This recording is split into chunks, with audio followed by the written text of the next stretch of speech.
Assalamualaikum warahmatullahi wabarakatuh. Selamat pagi anak-anak. Pada hari ini Ibu akan memberikan pelajaran yaitu PPKN dan Bahasa Indonesia. Kepada anak-anakku semua, tolong siapkan catatan ya. Nanti kalau ada hal-hal yang penting dari Ibu dicatat. Sehingga nanti kalau Ibu selesai, kalian bisa mengerjakan evaluasinya ya. Nah, sebelum kita belajar ya, Ibu harap semua anak-anak hadir ya pada jam ini. Sebelum Ibu melanjutkan pelajaran, mari Ibu ingatkan menyanyikan lagu wajib nasional yang mudah yaitu Padamu Negeri. Yuk sama-sama ya.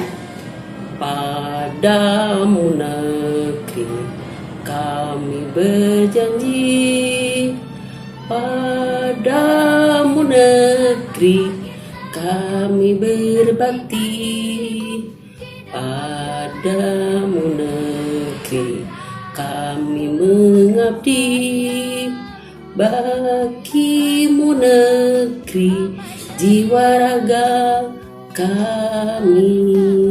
Oke ya, Ibu ingatkan lagi, hafalkan lagi lagu wajib, jangan lupa. Kalian sekarang libur panjang, belajar di rumah, jadi tolong jangan ada yang lupa, lagu wajib dihafal kembali. Nah, untuk selanjutnya ya, Ibu akan memberikan pelajaran yaitu PPKN dulu ya, modul 4 subtema 2 pembelajaran 2 ya, itu PPKN dan Bahasa Indonesia. Sekarang PPKN dulu, yaitu mengenai hak dan kewajiban. Oke, kita siapkan dulu kertasnya, bukunya. Boleh kalian catat apa yang Ibu sampaikan. Nanti evaluasinya kalian harus bisa ya. Nah, anak-anak, tentang hak dan kewajiban, Ibu akan menerangkan dulu tentang arti hak. Ya, hak itu apa? Nah, harus tahu beda arti hak sama arti kewajiban, atau arti hak sama contoh hak itu beda. Arti kewajiban sama contoh kewajiban itu beda. Ya, jadi kalau ulangan nanti Ibu bertanya apakah itu arti hak atau contoh hak. Nah, arti hak yaitu boleh dicatat oleh kalian supaya kalian ingat. Arti hak yaitu sesuatu yang bisa kita dapatkan. Atau boleh ulang catatannya. Hak adalah atau hak artinya sesuatu yang boleh kita dapatkan. Atau begini, sesuatu yang boleh kita tuntut. Nah, boleh itu juga ya. Atau sesuatu yang boleh kita minta. Nah, itu adalah arti hak. Boleh ya kalau arti hak. Contohnya apa? Nah, ini contohnya. Kalau tadi artinya sesuatu yang bisa kita dapatkan atau sesuatu yang boleh kita pinta. Itu arti hak. Kalau contohnya, apa itu yang kita dapatkan, yang boleh kita pinta? Contohnya buat anak-anak ini ya, contoh hak. Hak bermain. Kalian punya hak bermain, ya. Terus contoh hak lagi, minta uang jajan dari orang tua. Itu hak kalian, boleh, ya, boleh dipinta.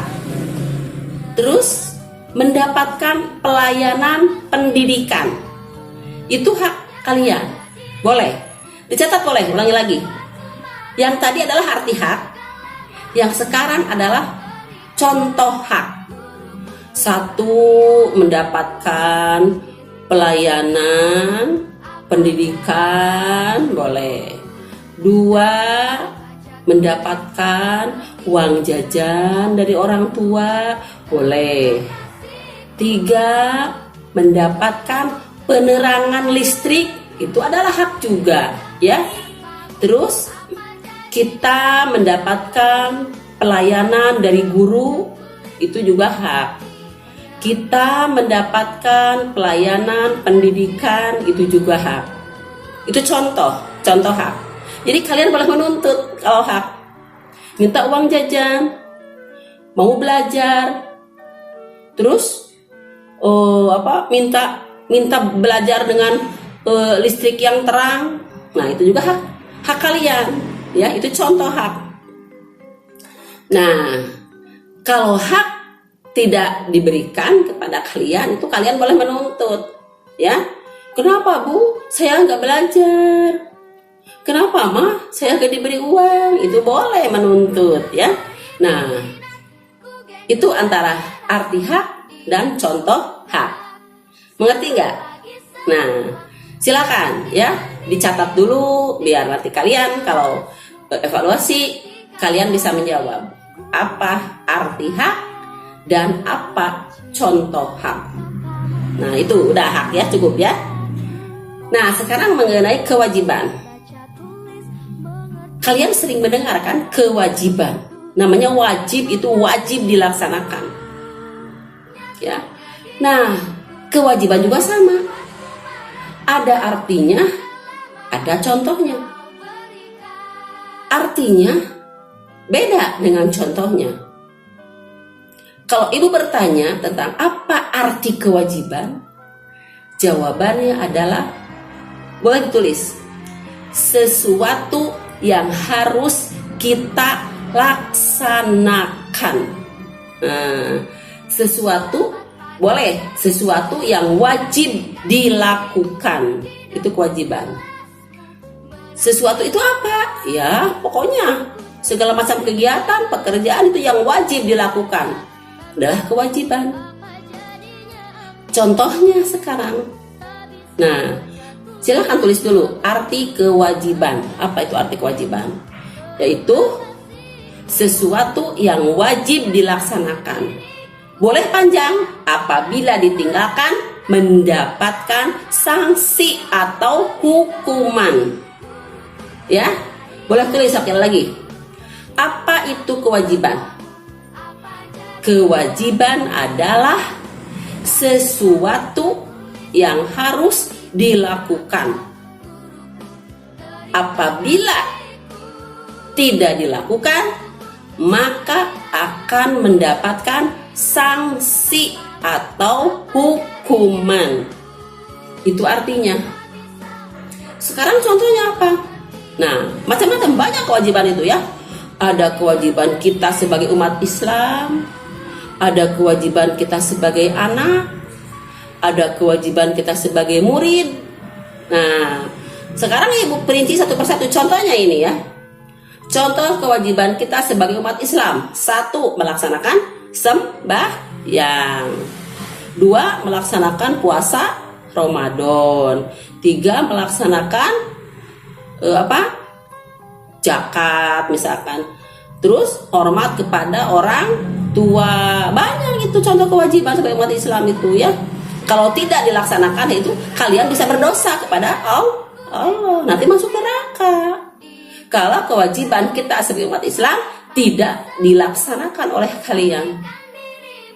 Contoh kewajiban sholat.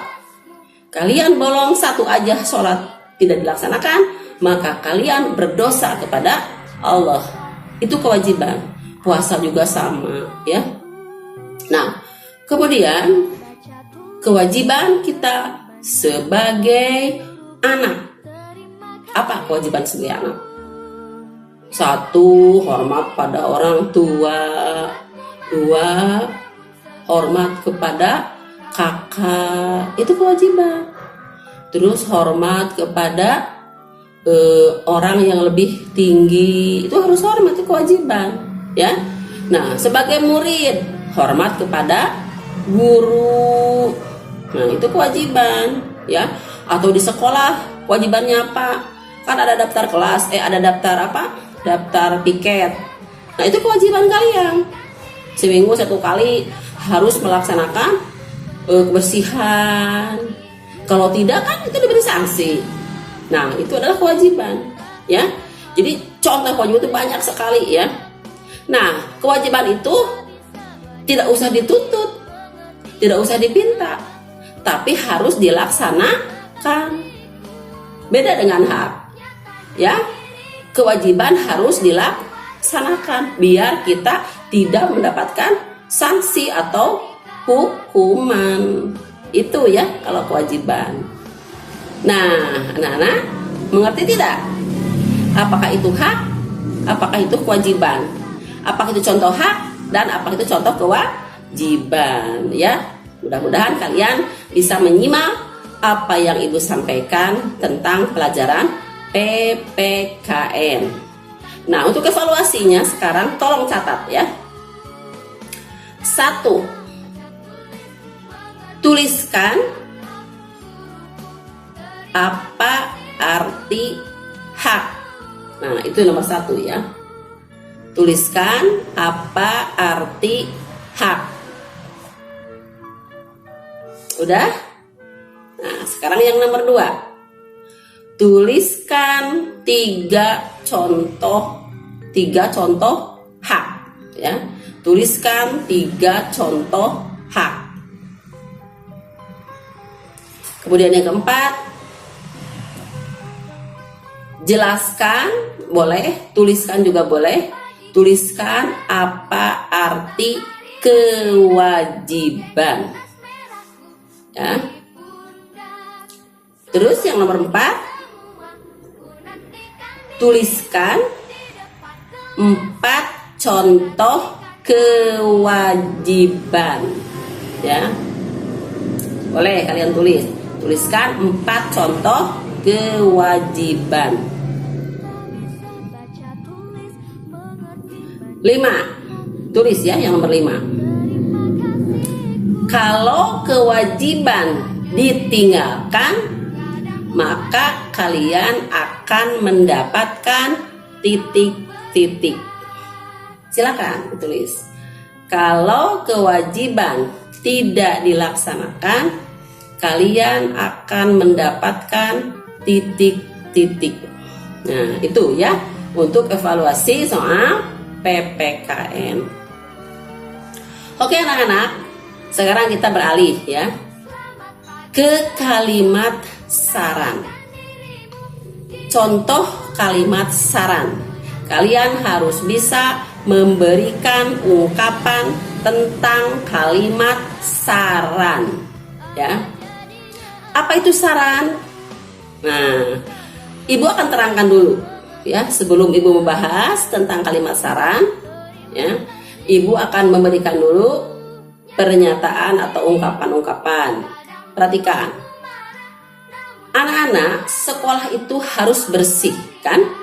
Tidak boleh ada sampah berserakan, yang paling utama di kelas. Nah, kelas itu harus bersih, harus nyaman, harus enak untuk belajar. Kelas itu ya, baik itu kelasnya maupun halamannya. Harus nyaman untuk kita untuk belajar. Karena kalau sampah berserakan, kita tidak akan nyaman tinggal di dalam kelas. Apalagi untuk melaksanakan proses pembelajaran. Tidak akan enak. Lihat ke sini ada sampah, lihat ke sini ada sampah, bangkunya recol, nggak enak banget ya untuk belajar. Nah, supaya kelas itu nyaman, maka kelas itu harus bersih dengan cara dirawat. Makanya ada regu piket. Regu piket itu tugasnya itu supaya kelas itu terawat, ya, dengan cara gotong royong, bekerja sama, menyapu. Ada 3 orang, ada 4 orang, 5 orang, 6 orang, terserah, tergantung kepada banyaknya siswa. Itu supaya kelas itu nyaman. Nah, sekarang supaya kelas itu nyaman, kembali lagi untuk kalimat saran. Supaya kelas itu nyaman, maka kelas itu harus disapu, harus dibersihkan. Nah, kalimat sarannya pakai kata sebaiknya. Ya, sebaiknya kelas itu disapu setiap hari supaya selalu bersih. Nah, itu adalah kalimat saran. Sebaiknya, boleh dicatat untuk contoh ini ya. Sebaiknya kelas itu disapu tiap hari supaya selalu bersih. Oke? Mengerti? Nah, contoh yang lain. Sebaiknya membuang sampah itu tidak sembarangan, tetapi harus di tempat sampah. Itu boleh juga begitu. Terus apa lagi? Contoh lagi. Sebaiknya kamu berkerudung supaya lebih cantik. Nah, itu kalau sama teman boleh, itu ungkapan saran juga ya. Sebaiknya kamu pakai kerudung supaya kamu kelihatan lebih cantik. Nah, itu boleh, itu termasuk kalimat saran. Masih banyak yang lainnya ya. Nah, nanti kalian harus bisa mengungkapkan sendiri contoh-contoh kalimat saran. Jadi tandanya kalimat saran adalah memakai kata sebaiknya ya. Boleh dalam setiap hal ya.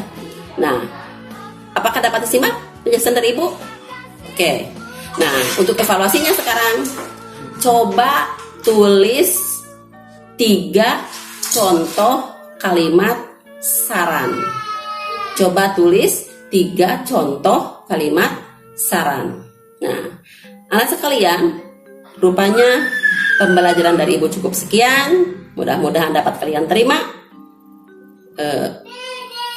Mudah-mudahan kalian sehat senantiasa ya. Ada dalam lindungan Allah Subhanahu wa taala selamanya. Wassalamualaikum warahmatullahi wabarakatuh.